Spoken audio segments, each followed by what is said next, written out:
And I'm joined finally now, Paul Dempsey. How are you, man? I'm good, man. How are you? Incredible performance, dude. I've got to say, the first thing I noticed when I saw was all of those guitars. You've Yes. built up quite a collection. Yeah, that's a lot of them. There are more, believe it or not. Yeah, Before, when we kind of went into lockdown part two, yeah, I realised that I might not because they usually all live, at our rehearsal yeah, space, which is a couple of suburbs away, and I thought, I yeah. might not be able to get to them, so I just grabbed them all and brought them home here, so I had access to them. Well, thanks so much for joining us, man. It's a pleasure to have you on. And of course, we're loving your new stuff and the two covers you just performed for us then. I want to bring something up because I remember when you did this back in 2013, you kind of changed the way bands promoted themselves online. Of course, I'm talking a little bit about shotgun karaoke. Can you tell the family just a little bit about that concept and how it came together? Yeah, look, it was something for Kate. We're out on tour, and it was like a 6 week tour, and I just kind of, I guess it was when things like Instagram and YouTube and like being able to like film things on your phone and post them straight away was a relatively Yeah, new thing. And I just got the idea into my head that every evening after we sound checked for the show, uh, the guys, the rest of the band would throw a cover at me, like yeah, with no preparation. It was like a challenge. Every night they'd go, okay, do this, and I yeah, would have like 10 minutes to learn it and Google yeah, the words or whatever, and then I would just bang out a version really quickly in the backstage room of whatever venue we happened to be in, yeah. and then we would post them online. So there was like it was like a 25-date tour, and so every single night, I did a different cover every night, and we called it Shotgun Karaoke, and you Yeah. can see them all on our YouTube channel. And then by the time the tour finished, it was like, well, wow, I've just recorded like 25 covers Yeah. on an iPhone. Maybe I should actually go into a studio and sort of try and do them, in a half decent way. So then I went in but I sort of wanted to keep the spirit of it. I didn't want to Yeah. start getting too fancy about it. So I went into the studio and I recorded them all live in an afternoon, and that became the Shotgun Karaoke CD. Well, love that album and really excited about your new one, man. It must be a strange time putting out an album now. It's definitely different to how we've ever done it in the past. Obviously, you know, but you just have to navigate as best you can. I mean, originally this album was going to be out in July, Yeah. and we just had to try and sort of, obviously nobody knew how this whole situation was going to pan out, how it was going Yeah. to evolve. So, you know, we knew pretty early in the year that it didn't look like we were going to be able to tour at all. So we That's thought, hard. well, let's kind of yeah. So it's been a case of just sort of trying to space it out a little bit Yeah. so that because otherwise, you put the record out and you don't want it to sort of just be, you know, gone and forgotten about Yeah. a couple of weeks later because you haven't been able to promote it properly. How has isolation been for you? I suppose when people are just like, well, musicians in isolation, well, they'll just go and write songs. It's simple, but it isn't really. I mean, you've just finished a whole album. Like that takes a lot out of you. Have you been able to switch into songwriting mode straight away, or have you needed a break from it for a while?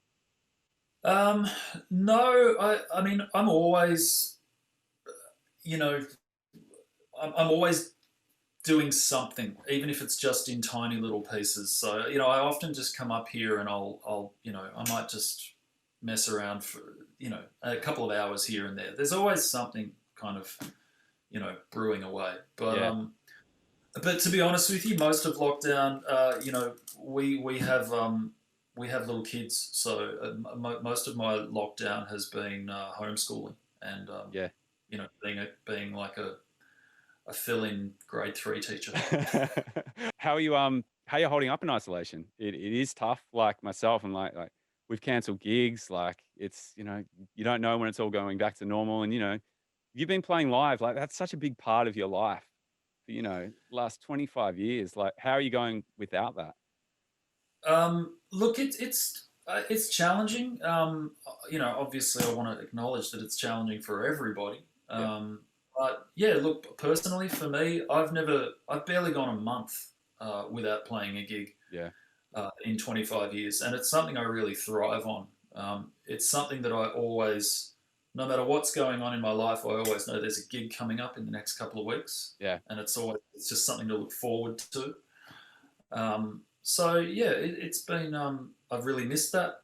Um, and But look, I feel so fortunate in so many other ways. I mean, I have yeah, this room that I can come into and and be creative, and it's like a little escape yeah, from everything. So we're really fortunate in a lot of yeah. ways. And with the live stuff too, just touching on that too, it's like playing is only like 3% of the time. Like the fun and things like that can come from just waiting for a hire car or, checking in at the Yeah, hotel or other things like that, meeting people that, friends you've met from around the country. It's those little things you miss as well, as apart from the playing. that's right. Yeah, I mean, when Something for Kate's on tour, it's a traveling sort of social group, and we're like a big family with our crew members and stuff like that have been with us for 20 years, and Yeah. we all look forward to seeing each other and heading off to the gig and hanging out, and yeah, there's all these little rituals and things that you miss, and like everybody else, we're just missing our friends and missing that interaction. Yeah. Um, but the people of Victoria have done a pretty incredible thing, and Yeah. things are things are looking better. So you Yeah. know, onward and upward. Absolutely. Hey, we're gonna let you get back to it soon, but we've got a couple of questions from the Triple M family. They're watching right now. They're all waving by their screens. One of them wants to know what has been your biggest pinch yourself moment throughout your whole career.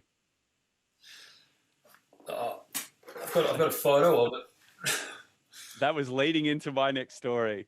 One of it. one of the favorite stories you've actually ever told me was we were doing Day on the Green together.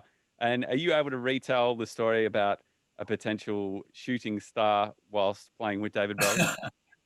Yeah. So Something for Kate were lucky enough to open for David Bowie around Australia on what ended up being his final world tour, and it was just such a wonderful tour, and he and his band were just great, really warm and friendly and welcoming to us. And the final night of the tour was in Perth, and it was the only outdoor show of the Yeah. tour. And it was a beautiful, beautiful summer night in Perth, and we finished our set. Bowie came on. I went out into the crowd to stand at the mixing desk just to sort of see the show from out front for a while. Yeah. And he was playing Changes, Yeah. and suddenly this meteor just came blazing across the sky, huge, and like really big and just slow. Like the whole entire crowd had time to see this Yeah. flaming thing, blazing across the sky, and it was a real moment. You could, it was pretty amazing. Anyway, after his show, we were all backstage and we were just standing around chatting, and I told him, I was like, did you see the meteor? And he was like, no, what are you talking about? And I was like, oh, this meteor, came flying over while you were playing Changes. And he was like, oh, the lights are in my face on stage. I couldn't see anything. He made a joke about how fantastic his lighting director is and all this Yeah. amazing stuff he can pull off. And then he put his arm around me and he just went, oh, well, Paul, you work hard and one day you'll get your own shooting star. So good, man. I have no doubt the next shooting star is happening on the next Something for Kate tour. What was we, it? we What was it like touring with Bowie, man? What was it like kind of being backstage and hanging out with him?